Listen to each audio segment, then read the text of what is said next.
The debate এ আপনাদের সবাইকে স্বাগতম। আজকের আলোচনার বিষয় এসজি ফিনসার্ভ লিমিটেড, ভারতের একটি নন ব্যাংকিং ফিনান্সিয়াল কোম্পানি বা এনবিএফসি, আর তাদের সাম্প্রতিক বিনিয়োগকারী সম্মেলনের পর বেশ কিছু গুরুত্বপূর্ণ প্রশ্ন উঠে এসেছে। হ্যাঁ, ঠিকই। কোম্পানি একদিকে তাদের যে মূল ব্যবসা তার বৃদ্ধির লক্ষ্যমাত্রা বেশ খানিকটা কমিয়েছে। আবার ঠিক একই সাথে অ্যাসেট রিকনস্ট্রাকশন মানে এআরসি আর অল্টারনেটিভ ইনভেস্টমেন্ট ফান্ডের মতো 4টি সম্পূর্ণ নতুন ব্যবসায় নামার একটা বিশাল পরিকল্পনাও ঘোষণা করেছে। আর ঠিক এখানেই আমাদের আজকের আলোচনার মূল প্রশ্নটা লুকিয়ে আছে। এসজি ফিনসার্ভের এই যে একটা দ্বিমুখী কৌশল, এটা কি নতুন নেতৃত্বের অধীনে একটা স্থিতিশীল আর বিচক্ষণ ভবিষ্যতের ইঙ্গিত দিচ্ছে? আমি মনে করি এই কৌশলটা আসলে বাস্তবসম্মত, ঝুঁকি সামলানোর একটা দারুণ উপায় এবং লম্বা সময়ের জন্য একটা মজবুত ভিত্তি তৈরির চেষ্টা। নাকি এটা তাদের মূল ব্যবসার উপর আস্থার অভাব আর একটা কৌশলগত বিভ্রান্তির পরিষ্কার লক্ষণ? আমার তো মনে হয় এই ঘোষণাগুলো পুরোপুরি স্ববিরোধী, যা বিনিয়োগকারীদের মধ্যে মারাত্মক বিভ্রান্তি তৈরি করছে এবং কোম্পানির যে আসল শক্তি সেখান থেকে মনোযোগ সরিয়ে দেওয়ার ঝুঁকি বাড়িয়ে দিচ্ছে।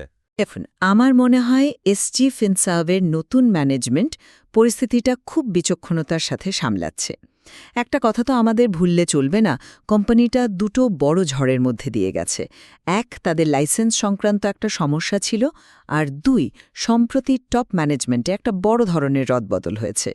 এই অবস্থায় দাঁড়িয়ে আগের ম্যানেজমেন্টের ঠিক করা বিশাল লক্ষ্যমাত্রাটাকে একটু বাস্তবসম্মত জায়গায় নামিয়ে আনাটা আমার মতে খুবই প্রশংসনীয় একটা পদক্ষেপ। তাদের আসল শক্তি হল জিরো নন পারফর্মিং অ্যাসেট বা শূন্য এনপিএ নীতি। কোম্পানি গ্রুপ স্ট্র্যাটেজি অফিসার অনুভব গুপ্তা পরিষ্কার বলেছেন, তারা এমন বৃদ্ধি চান যেখানে কোনো দুর্ঘটনা ঘটবে না। হুট করে ঝুঁকিপূর্ণ ব্যবসা বাড়িয়ে রাতারাতি বড় হওয়ার চেয়ে অ্যাসেটের কোয়ালিটি ধরে রাখাটা লম্বা সময়ের জন্য অনেক বেশি জরুরি। আর যে 4টি নতুন ব্যবসার কথা বলা হচ্ছে সেটা তো ধরুন এখনই শুরু হচ্ছে না। ম্যানেজমেন্ট বারবার বলেছে যে আগামী 2-3 বছরে 1 টাকা বিনিয়োগ করা হবে না। এটা আসলে ভবিষ্যতের একটা রূপরেখা, কোম্পানির ফোকাস সরানোর জন্য নয়। কিন্তু এই বাস্তবসম্মত পদক্ষেপের আড়ালে একটা বড় স্ববিরোধ কি আপনার চোখে পড়ছে না? কোম্পানির কথা আর কাজের মধ্যে একটা গভীর ফারাক রয়েছে। একদিকে তারা বলছে নতুন ম্যানেজমেন্ট এসেছে, তাদের সময় দিতে হবে, তাই আমরা আপাতত লক্ষ্যমাত্রা কমাচ্ছি, যে একটা বেশ রক্ষণশীল মনোভাবের পরিচয় দেয়। ঠিক তার পরের নিঃশ্বাসেই তারা অ্যাসেট রিকনস্ট্রাকশন বা এআরসি, অল্টারনেটিভ ইনভেস্টমেন্ট ফান্ড বা এআইএফ, ইন্স্যুরেন্স ব্রোকিং এবং ফিনটেকের মতো 4-4টে নতুন আর সম্পূর্ণ ভিন্ন ধরনের ব্যবসায় নামার বিশাল পরিকল্পনা ঘোষণা করছে। এটা তো পুরোপুরি উল্টো কথা। অভিজ্ঞ বিনিয়োগকারী পুনিত মিত্তাল যেমনটা বলছিলেন, এটা বিনিয়োগকারীদের কাছে একটা মিশ্র সংকেত পাঠাচ্ছে। তাদের মূল ব্যবসা হল সাপ্লাই চেন ফাইন্যান্সিং, যেখানে ভারতে এখনও প্রচুর সুযোগ পড়ে আছে। সেই সুযোগটা কাজে না লাগিয়ে অ্যাসেট রিকনস্ট্রাকশনের মতো একটা ঝুঁকিপূর্ণ ব্যবসায় যাওয়ার যুক্তিটা কি?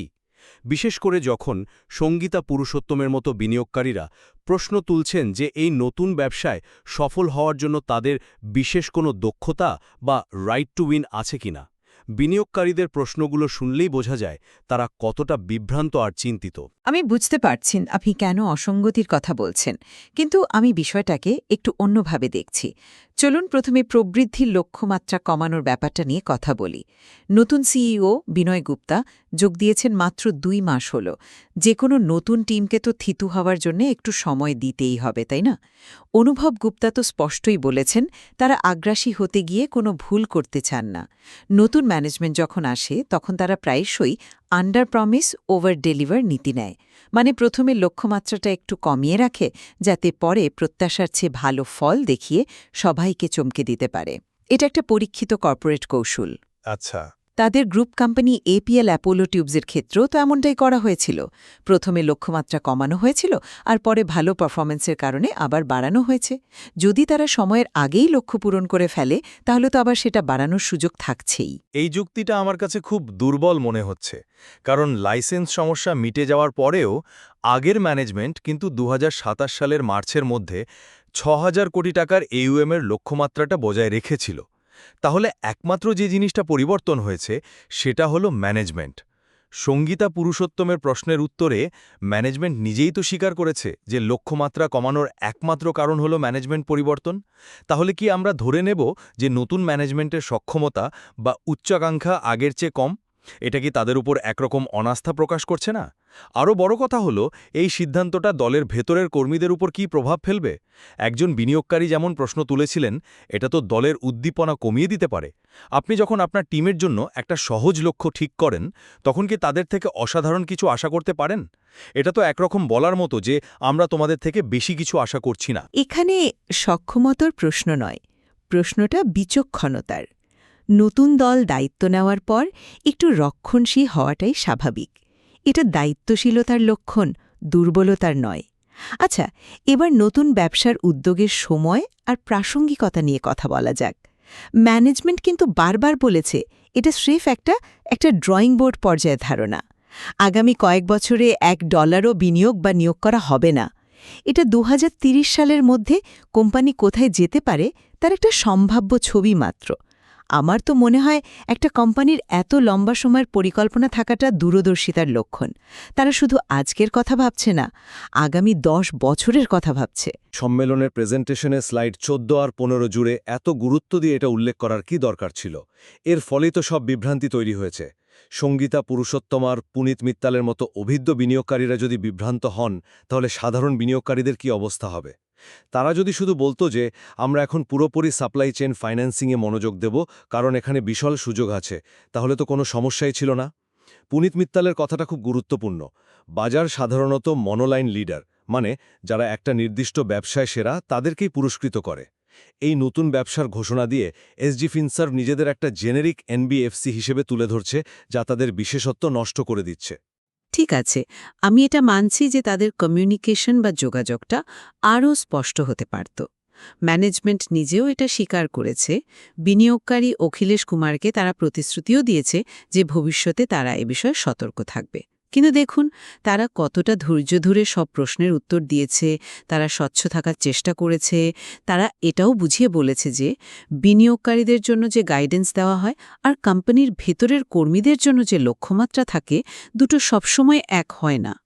এটা তো সব বড় কোম্পানিতেই হয়ে থাকে। আমার মনে হয় তারা ভুল থেকে শিখছে, যা একটা ভালো লক্ষণ। আমি দুঃখিত, কিন্তু এই যুক্তিটা আমি মানতে পারছি না। স্বচ্ছতার অভাবটা খুব পরিষ্কার। বিনিয়োগকারীদের বারবার একই প্রশ্ন ঘুরিয়ে ফিরিয়ে করতে হয়েছে। ম্যানেজমেন্টের বারবার আশ্বাসের পরেও তাদের ভ্রান্তি কাটেনি। পরিস্থিতিটা এতটাই খারাপ যে অখিলেশ কুমারকে পরামর্শ দিতে হয়েছে একটা নতুন প্রেস রিলিজ জারি করে সবকিছু পরিষ্কার করার জন্য। এটা থেকেই তো বোঝা যায় তাদের কৌশলগত যোগাযোগ কতটা দুর্বল।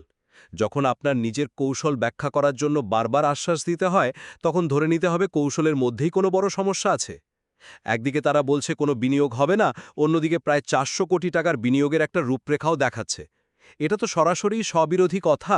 400 কোটি টাকার ব্যাপারটা তো একটা দীর্ঘমেয়াদী সম্ভাবনার কথা।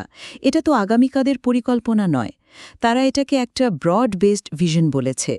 আপনি তাদের মূল শক্তির জায়গাটা ভুলে যাচ্ছেন। তাদের শক্তি হল সাপ্লাই চেইন ফাইন্যান্সিংয়ে তাদের গভীর জ্ঞান আর জিরো এনপিএ নীতি। তারা তাদের অ্যাগ্রি ক্লায়েন্টসদের ইকোসিস্টেমকে খুব ভালোভাবে বোঝে। এই ইকোসিস্টেমের মধ্যেই তারা নন সাপ্লাই চেইন লোনও দিচ্ছে, যা সম্পূর্ণ সুরক্ষিত। তাই তারা তাদের শক্তির জায়গাটা ভালোই বোঝে এবং সেখান থেকে সরছে না। নতুন ব্যবসার পরিকল্পনাটা এর ওপর বাড়তি কিছু যোগ করার চেষ্টা, মূল ব্যবসাকে প্রতিস্থাপন করার জন্য নয়। এখানেই তো সবচেয়ে বড় প্রশ্ন। অ্যাসেট রিকনস্ট্রাকশন বা এআরসি ব্যবসাটা তো জিরো এনপিএ নীতির ঠিক উল্টো। একটা এআরসি কোম্পানির কাজই হল অন্য ব্যাংক বা আর্থিক প্রতিষ্ঠানের খারাপ লোন বা এনপিএ সস্তায় কিনে নিয়ে সেখান থেকে টাকা আদায়ের চেষ্টা করা। এটা তো পুরোপুরি একটা স্ট্রেসড অ্যাসেট ব্যবসা। অখিলেশ কুমারের প্রশ্নের উত্তরে ম্যানেজমেন্ট নিজেও স্বীকার করেছে যে এআরসি একটা অনেক বেশি ঝুঁকিপূর্ণ ব্যবসা। তাহলে যে কোম্পানির মূল দর্শনই হল অ্যাসেটের কোয়ালিটি বজায় রাখা, তারা কেন নিজেদের দর্শনের সম্পূর্ণ বিপরীত একটা ব্যবসায় নামার কথা ভাবছে? সঙ্গীতা পুরুষোত্তম যে রাইট টু উইনের কথা বলেছিলেন, তার মানে হল এই নতুন ব্যবসায় সফল হওয়ার জন্য কোম্পানির কি বিশেষ কোনো সুবিধা বা দক্ষতা আছে যা অন্যদের নেই?